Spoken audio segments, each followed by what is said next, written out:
తీపి తినాలి అనిపించినప్పుడు గోధుమ పిండితో ఈ విధంగా తయారు చేసుకోండి. అందుకోసం ముందుగా ఒక గిన్నె తీసుకొని గిన్నెలోకి 1 కప్పు గోధుమ పిండి తీసుకోండి. ఇప్పుడు ఏ కప్పుతో అయితే గోధుమ పిండి తీసుకున్నారో ఆ కప్పుతో 3/4 కప్పు బియ్య పిండి తీసుకోవాలి. ఇది పొడి బియ్య పిండి అండి. ఇప్పుడు ఇందులోకి కొంచెం యాలకుల పొడి వేసుకోండి. ఇప్పుడు ఈ గోధుమ పిండి అలాగే బియ్య పిండి బాగా కలిసేటట్లు కలుపుకోవాలండి. ఈ విధంగా కలుపుకున్న తర్వాత ఈ పిండిని పక్కన పెట్టేసుకోండి. ఇప్పుడు స్టవ్ ఆన్ చేసుకొని ప్యాన్ పెట్టుకొని ప్యాన్లోకి 1 కప్పు బెల్లం వేసుకోండి, 1/2 కప్పు నీళ్లు వేసుకోండి. ఇప్పుడు ఈ బెల్లాన్ని కరిగించుకోవాలండి. ఇక్కడ నేను పిండి ఎంతైతే తీసుకున్నానో అంతకు సమానంగా బెల్లం వేసుకొని కరిగించుకుంటున్నాను. ఒకవేళ మీరు తీపి తక్కువ తినే పని అయితే తక్కువ బెల్లం వేసుకొని కూడా తయారు చేసుకోవచ్చండి. ఈ విధంగా బెల్లం కరిగిన తర్వాత ఇప్పుడు వేరొక ప్యాన్ పెట్టుకోండి. ఆ ప్యాన్లోకి బెల్లపు నీటిని వడపోసుకోవాలండి.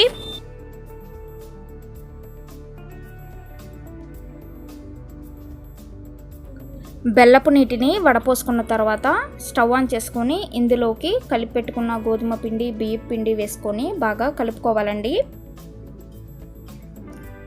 ఈ పిండి మొత్తం దగ్గర పడేంతసేపు ఉడికించుకోవాలి.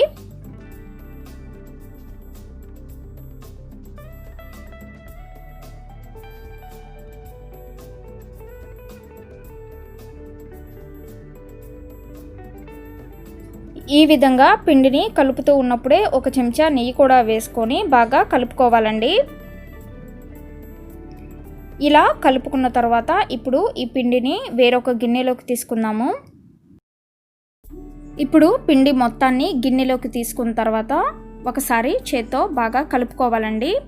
ఈ విధంగా కలుపుకున్న తర్వాత ఇప్పుడు కొంచెం కొంచెం పిండి తీసుకొని చిన్న చిన్న ఉండల్లాగా తయారు చేసుకొని పక్కన పెట్టేసుకోండి.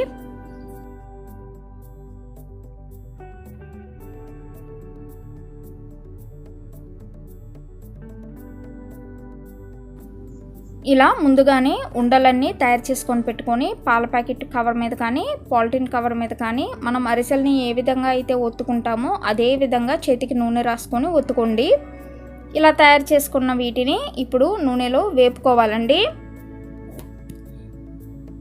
గోధుమ పిండితో తయారు చేసుకున్న ఈ అరిసెలు లాంటి అరిసెలు కూడా 10 రోజుల పాటు నిలవ ఉంటాయి. చాలా రుచిగా ఉంటాయండి.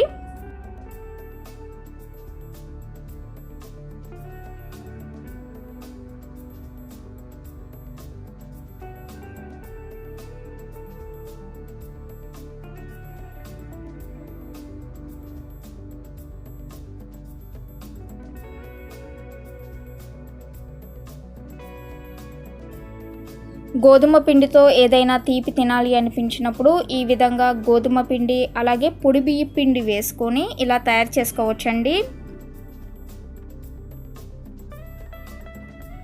పైన క్రిస్పీగా ఉంటుంది, లోపలేమో చాలా మెత్తగా ఉంటాయండి. మరి మీ అందరికీ గోధుమ పిండి అలాగే బియ్య పిండితో తయారు చేసుకున్న ఈ వీడియో నచ్చినట్లయితే ఈ వీడియోని లైక్ చేయండి, షేర్ చేయండి. మరిన్ని వీడియోస్ కోసం మా ఛానల్ని సబ్స్క్రైబ్ చేయండి. Thank you for watching.